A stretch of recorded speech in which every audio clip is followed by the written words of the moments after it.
Hi! Hello! నమస్తే, వణకం, ఆదాబ్. నేను మీ Bhaskar తమ్మ. Sir అని పిలచ్చు, అన్నయ్య అని కూడా పిలచ్చు. నాకు తెలిసి మీరు ఇప్పటి వరకు కూడా నా ఫేస్ చూడకపోవచ్చు. ఎందుకంటే మేమంతా కూడా ఆంధ్రప్రదేశ్‌లో ఎక్కువగా వీడియోస్ చేసుకుంటూ వచ్చాము.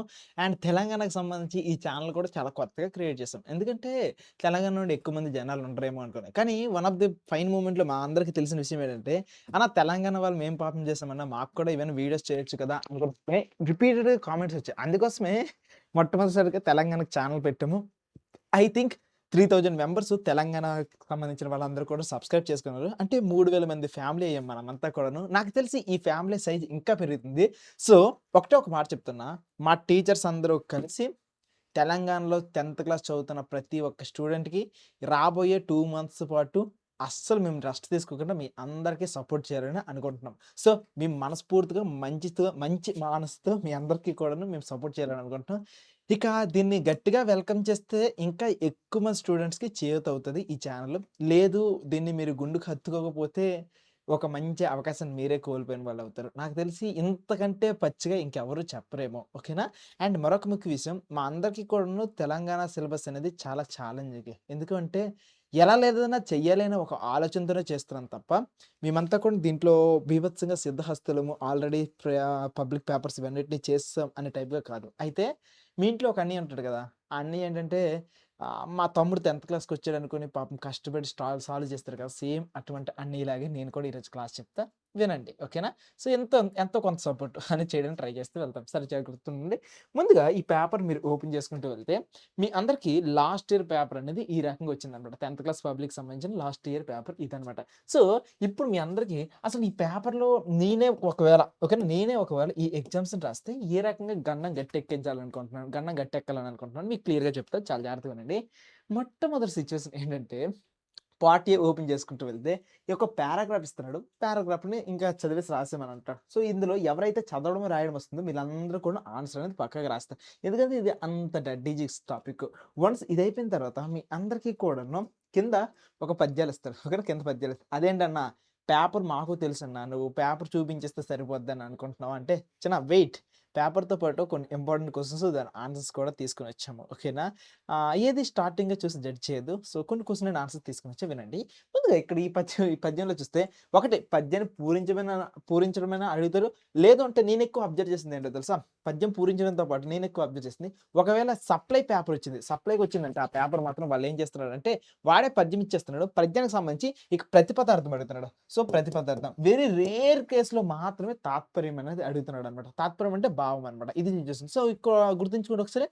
ఒకటి పద్యాన్ని పూరించేసి భావమేన రాయమంటాడు. లేకపోతే పద్యానికి సంబంధించి వాడే ఇస్తున్నాడు కాబట్టి ప్రతిపదార్థమని అడుగుతున్నాడు. అట్ ద సేమ్ టైమ్ ఇంకొకటి తాత్పర్యం అంటే భావమే అని అడుగుతున్నాడు. ఈ 3 సిట్యుయేషన్స్. ఇప్పుడు మీ అందరికి వచ్చే క్వెషన్, అన్న ఈ లెసన్‌కి సంబంధించి ఏవైనా ఇంపార్టెంట్ క్వెషన్స్ ఉన్నాయా? మాకు చెప్పొచ్చు కదా! అనుకున్నానంటే యెస్, ఎందుకు చెప్పను, డెఫినైట్‌లీ చెప్తా చూడండి. దానశీలము అనే లెసన్‌లో మనకి యాక్చువల్లీ 3 పద్యాలున్నాయి. ఈ 3 పద్యాల్లో 2 పక్కా అనమాట. 'కారే రాజు' నెక్స్ట్ 'కులమన్ రాజులో' ఈ 2 పద్యాలు కూడాను తప్పకుండా నేర్చేసుకోండి. ఆ తర్వాత 'వీర తెలంగాణ' అనే లెసన్ ఉంది కదా! దీంట్లో నీ ఒడిలోన పెంచితివి లేక తెలంగాణ భవదీయ పుత్రికలలో. సో, ఈ 2 కూడాను నేర్చేసుకుంటూ వెళ్ళిపోండి. మీకు ఇన్ కేస్ ఇప్పుడు టైం సరిపోకపోతే మనకు పబ్లిక్ ఎగ్జామ్‌కి చాలా టైం ఉంది. సో, కనీసం అప్పుడైనా సరే నేర్చుకోవడానికి ట్రై చేయండి. తర్వాత శతకమధురం నుండి పొత్తంబై కడు నేర్పుతో నెక్స్ట్ బండన భీము ఈ 2 పద్యాలు కూడా కొద్దిగా చూసుకొని వెళ్ళండి. నెక్స్ట్ బిక్సలు వేద పురాణ శాస్త్ర నెక్స్ట్ ఆకంఠంబుగా ఈ పద్యాలు కూడా నేర్చుకుంటూ వెళ్తే పనులన్నీ అవుతాయి. అయితే చెప్తున్నా ప్రతి దానికి భావము, ప్రతిపదార్థం, తాత్పర్యం. ఇప్పుడు నువ్వు ట్రై చేసినా సరే, ఈ పబ్లిక్ ఎగ్జామ్‌లో నువ్వు నేర్చుకోకపోవచ్చు కొన్ని. కానీ ఇప్పుడు నువ్వు ట్రై చేస్తే డెఫినైట్‌లీ చాలా ఎక్కువ బెనిఫిట్ అనేది ఉంటుంది. వన్స్ ఇదయిపోయిన తర్వాత మళ్ళీ మనందరికీ కూడాను ఎక్స్‌ట్రా మార్క్స్ తీసుకొని రావడానికి ఏం ప్రాబ్లమ్ లేకుండా ఎక్స్‌ట్రా మార్క్స్ తీసుకొని రావడానికి మళ్ళీ వచ్చింది. ఇక్కడ మనందరికీ కూడా ఒక పెద్ద పారాగ్రాఫ్ ఇస్తాడు. ఈ పారాగ్రాఫ్ అయితే భాష మీద, లేకపోతే చారిత్రక టాపిక్ మీద, లేకపోతే సాహిత్యం మీద ఇలాంటి వాటి మీద ఇచ్చి మనందరికీ కూడా ఏమిస్తున్నాడంటే ఇక్కడ చక్కగా క్వెషన్స్ ఇస్తున్నాడు. సో, ప్రతి క్వెషన్‌కి నేనే గనుక ఒకవేళ వాల్యుయేషన్ చేసేటప్పుడు ఎంత మంచిగా పిల్లలకి పాస్ చేయాలి, ఎలాగైనా సపోర్ట్ చేయాలి అనే ఆలోచనతో వేసినప్పటికీ కూడాను నేను చెక్ చేసేదంటే అట్‌లీస్ట్ వీడు 2 సెంటెన్సెస్ రాసాడా లేదా అని చెక్ చేస్తాను దానికి సంబంధించి. కాబట్టి పైన టాపిక్ ఉంది. దీనికి 2 సెంటెన్స్ రాయగలిగితే ఎక్సలెంట్. సో, ఇక్కడితో మీకు ఈ టాపిక్ అనేది అవగాహన, ప్రతిస్పందనకు సంబంధించినంత వరకు 15 మార్క్స్ అనేది కంప్లీట్ అయిపోయింది. టోటల్ 80 మార్క్స్ పేపర్‌లో ఇక్కడికి ఒక టాపిక్ అనేది కంప్లీట్ అయింది. వన్స్ ఇది అయిపోయిన తర్వాత ఇక నెక్స్ట్ టాపిక్ ఏంటంటే మనందరికీ కూడా వ్యక్తీకరణ సృజనాత్మకత అనే పేరుతో పెట్టేసి మనందరికీ క్వెషన్ అండ్ ఆన్సర్స్ ఇస్తాడు. ఇక్కడ చాలా జాగ్రత్తగా వినండి. ఇక్కడ లఘు ప్రశ్నలు ఇస్తున్నాడు. సో, లఘు ప్రశ్నలు అంటే షార్ట్ ఆన్సర్స్. ఇవి 4 క్వెషన్స్ ఇస్తున్నాడు. ఈ 4ట్లో ఒక 2 పద్య భాగం నుండి, ఒక 2 గద్య భాగం నుండి ఇస్తున్నాడు. అయితే ఇక్కడ మీ అందరికీ కూడా డెఫినెట్‌లీ వచ్చే క్వెషన్ ఏదైనా ఉంది అనంటే, ఆ పాఠంకి సంబంధించిన లేకపోతే ఆ పాఠంకి సంబంధించిన కవి, ఆ పాఠంకి సంబంధించిన రచయిత ఈ 2 కూడా అడుగుతాడు. ఇది బాగా అర్థం చేసుకోండి. ఇక్కడ మీకు టోటల్‌గా 12 లెసన్స్ ఉంటే, ఈ 12 లెసన్స్‌లో లక్ష్య సిద్ధి నేర్చుకోవాల్సిన అవసరం లేదు. శతక మధురిమ నేర్చుకోవాల్సిన అవసరం లేదు. కానీ మిగిలిన 10 మంది ఎవరైతే ఉన్నారో కవులు, రచయితలు నేర్చుకుంటూ వెళ్ళిపోండి. నా దృష్టిలో ఇది టఫ్ కాదు. నా దృష్టిలో ఇదే ఈజీ. ఎందుకంటే నీకు పక్కాగా ఏమొస్తాయి, పక్కాగా ఇది నేర్చుకుంటూ వస్తది అనే ఫీలింగ్ ఉంటది కాబట్టి డెఫినెట్‌లీ నేర్చుకుంటే పనులయిపోతాయన్నమాట. ఆ తర్వాత నెక్స్ట్ ఇక్కడొచ్చేది ఈ 4 క్వెషన్స్ కదా! ఈ 4 క్వెషన్స్ ఏంటి? దీని కథ ఏంటి? అనుకోని మీ అందరికి క్వెషన్ వస్తది. సో, చాలా జాగ్రత్తగా వినండి. మామూలుగా ఏ లఘు రూపం ప్రశ్న ఇచ్చినా, లేకపోతే ఏ వ్యాస రూపం ప్రశ్న ఇచ్చినా, ఏదిచ్చినా సరే ఓకేనా? చిన్న ప్రశ్న గాని, పెద్ద ప్రశ్న గాని. సో, 4 మార్కుల క్వెషన్ ఇచ్చినా, లేకపోతే ఇక్కడ మీ అందరికీ కూడాను ఏ 3 మార్కుల క్వెషన్ ఇచ్చినా, లేకపోతే 7 మార్కుల క్వెషన్ ఇచ్చినా, ఏదైనా ఇంతే కదా ప్యాటర్న్. ప్యాటర్న్ ఎలా రాస్తావు? కొద్దిగా జాగ్రత్తగా వినండి. బాగా వింటే పాఠానికి సంబంధించిన పేరు రాస్తావు. ఇది ఎందుకంటే మనకు ఒక సెంటెన్స్ ఇస్తాడు. కావాలంటే నువ్వు అబ్జర్వ్ చెయ్యి. నీకు ఒక సెంటెన్స్ ఇస్తాడు. కావాలంటే చూడు. విద్యాదానం యొక్క ప్రాశస్త్యాన్ని కవులు ఏమని పొగిడారు? ఒక సెంటెన్స్. అన్నదానం వల్ల కలిగే లాభం ఎంతసేపు ఉంటుంది? సో, ఇదొక సెంటెన్స్. నెక్స్ట్ ఉపకారశీలురు చేసిన గొప్ప పనేంటి? ఇదొకటి. నెక్స్ట్ పై పేరాకి సంబంధించిన శీర్షిక సారీ. ఓరి నాయన ఇదొచ్చేసిందేంటి? కిందది కదా! చూడండి. సెంటెన్స్ అనుకుంటే తెలంగాణ నేలలో ఎంతో బలముందనుకోని దాశరథి అనడానికి కారణం ఏంటి? ఒకటి ఓకేనా? రచ్చకట్ట వద్ద అక్క కనిపించిన కొత్తదనం ఏమిటి? డైరెక్ట్‌గా సెంటెన్స్ వస్తున్నాయి ఆ లెసన్స్ నుండి అన్నమాట.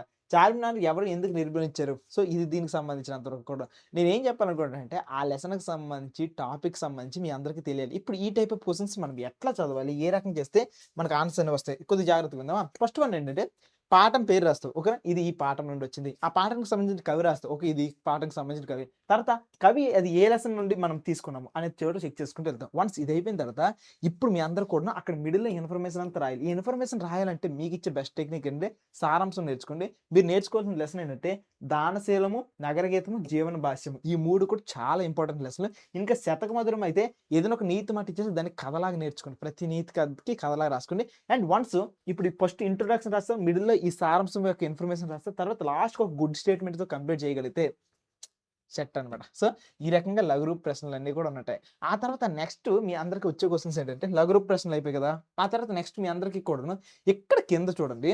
ఇక్కడ మీరు కింద అబ్జర్వ్ చేస్తే ఇక్కడ చూడండి. ఇక్కడ, ఇక్కడ మీరు బాగా అబ్జర్వ్ చేస్తే 12 వాక్యాల్లో రాయమని చెప్తున్నాడు. ఒకటేమో పద్య భాగం నుండి ఇస్తాడు. ఇంకొకటేమో గద్య భాగం నుండి ఇస్తాడు. ఆ తర్వాత మీ అందరికీ కూడా ఇంకొకటనమాట సృజనాత్మక ప్రశ్నలనేవి ఇస్తున్నాడు. ఓకేనా? ఆ తర్వాత సృజనాత్మక ప్రశ్నలు చూడండి.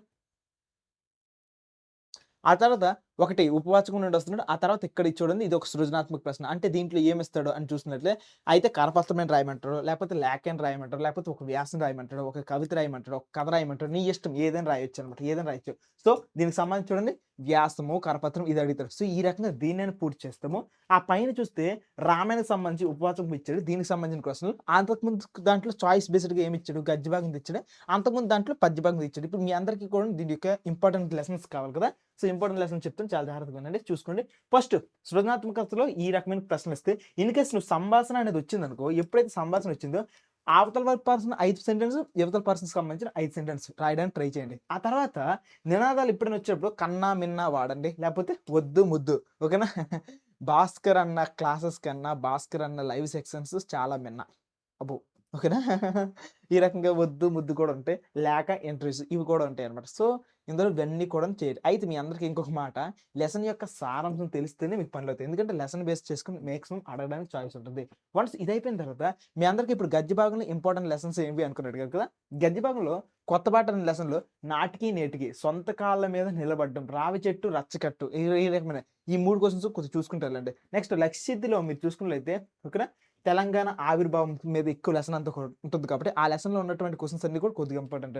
తర్వాత భాగ్యోదయం అనే లెసన్‌లో చూస్తే వివక్ష, ఉత్తేజం అనే టాపిక్ ఉంటుంది. సో, వివక్ష ఎంతమంది వివక్షకి బాగా లోనవుతున్నారు. అండ్ వాళ్ళని ఉత్తేజపరచడానికి ఏ రకమైన మాటలున్నాయి, ఇలాంటివన్నీ చూసుకుంటూ వెళ్ళిపోతే బాగా ఇంపార్టెంట్‌గా ఉంటుంది. నేను మళ్ళీ చెప్తున్నా, ఈ లెసన్‌కి సంబంధించిన సారాంశాలన్నీ నేర్చుకోండి. ఓకేనా? ఈ లెసన్‌కి సంబంధించిన సారాంశాలన్నీ నేర్చుకుంటే మీకు అక్కడ 4 మార్క్స్ క్వెషన్‌లో కూడా హెల్ప్ అవుతుంది. ఆ తర్వాత మీకు ఇక్కడ చెప్పాను కదా! పద్య భాగానికి సంబంధించి, తర్వాత రామాయణానికి సంబంధించి ఇగో ఈ క్వెషన్స్ వస్తున్నాయి. స్క్రీన్‌షాట్ తీసుకొని ఇవి ఎక్కువగా రిపీట్ అయ్యే క్వెషన్స్.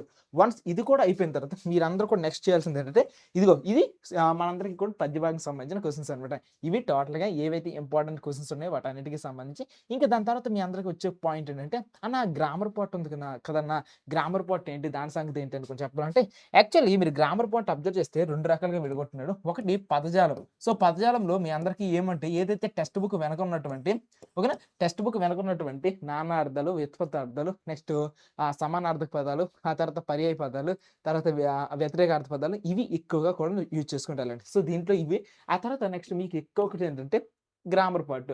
ఏదైతే వ్యాకరణం ఉందో వ్యాకరణంలో అన్నమాట సందులు, సమాసాలు, ఆ తర్వాత ఆధునిక వచనం, ఆ తర్వాత సామాన్య వాక్యాన్ని సంశిష్ట వాక్యంగా మార్చుకోవడం, ఘన విభజన, అలంకారాలు ఇవి మేజర్ టాపిక్స్ అన్నమాట. సో, ఇక్కడ మీరు చూసుకుంటూ వెళ్ళిపోతే పనులయిపోతాయి. ఇది టోటల్‌గా సిట్యుయేషన్ అంతా కూడాను.